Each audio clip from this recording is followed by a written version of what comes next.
A gente abre o seu jornal com um assunto muito sério.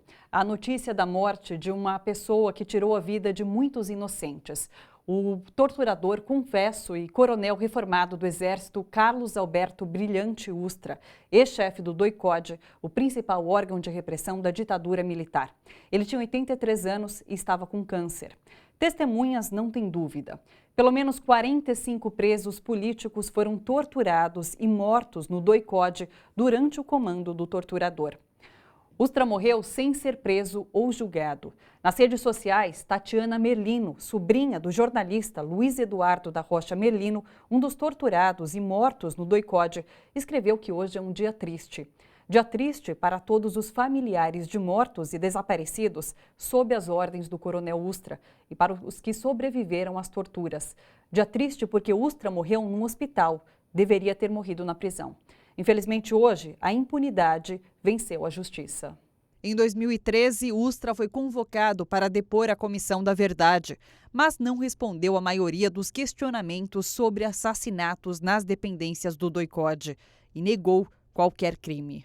No meu comando, meu senhor doutor Fantanes, ninguém foi morto lá dentro do DOI. Todos foram mortos em combate. O relatório final da Comissão da Verdade apontou Ustra e mais 376 pessoas como responsáveis diretos ou indiretos pela prática de tortura e assassinatos durante a ditadura militar.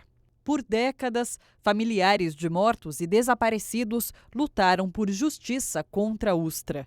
Mas foi só em 2008 que ele foi declarado torturador pela Justiça Paulista, em ação movida pela família Telles.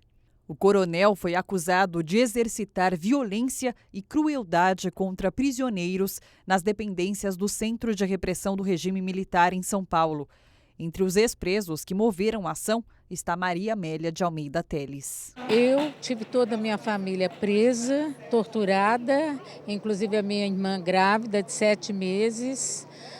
Meus filhos foram sequestrados com 5 e 4 anos de idade. Meu companheiro também preso. A tortura foi tão intensa que ele chegou a entrar em estado de coma.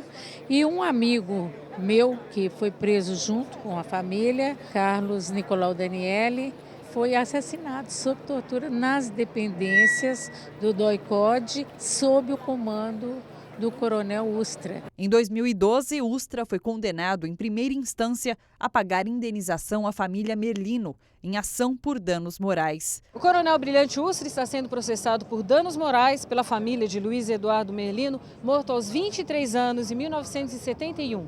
O que aconteceu hoje aqui no Fórum João Mendes foi depoimento das testemunhas de acusação. São pessoas que também estiveram presas com o Merlino no DOI-CODE na época, comandado pelo coronel Ustra.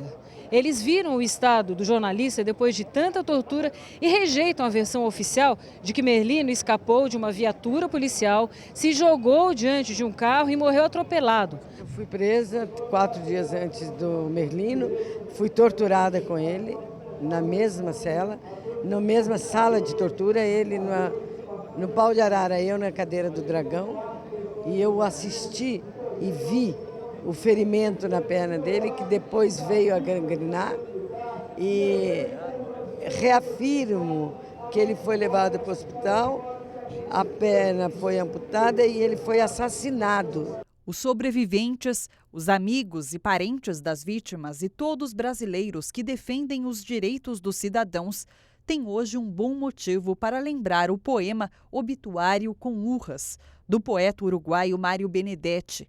Escrito em 1963, o poema parece ter sido dedicado a um dos piores seres humanos que nasceram no Brasil.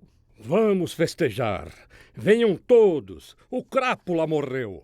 Se acabou a alma negra. O ladrão, o indecente, se acabou para sempre. Hurra, que venham todos! Vamos festejar.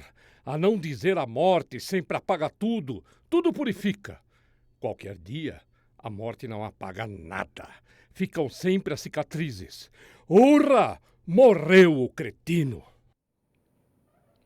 E ontem, em um depoimento surpreendente à Justiça Federal, outro torturador do regime militar, Sebastião Rodrigues de Moura, o major Curió, confessou que matou 2 prisioneiros da guerrilha do Araguaia no início da década de 1970. Em depoimento que durou cerca de 10 horas, Curió, que era capitão na época, admitiu que matou Antônio Teodoro Castro, codinome Raul, e Silon Cunha Brum, o Simão. Revelou ainda que mandou um capataz enterrar os corpos e indicou a localização à juíza da Primeira Vara Federal de Brasília. Curió foi o mais temido militar atuante na região do Araguaia durante a ditadura. Era capitão das tropas que aniquilaram a guerrilha.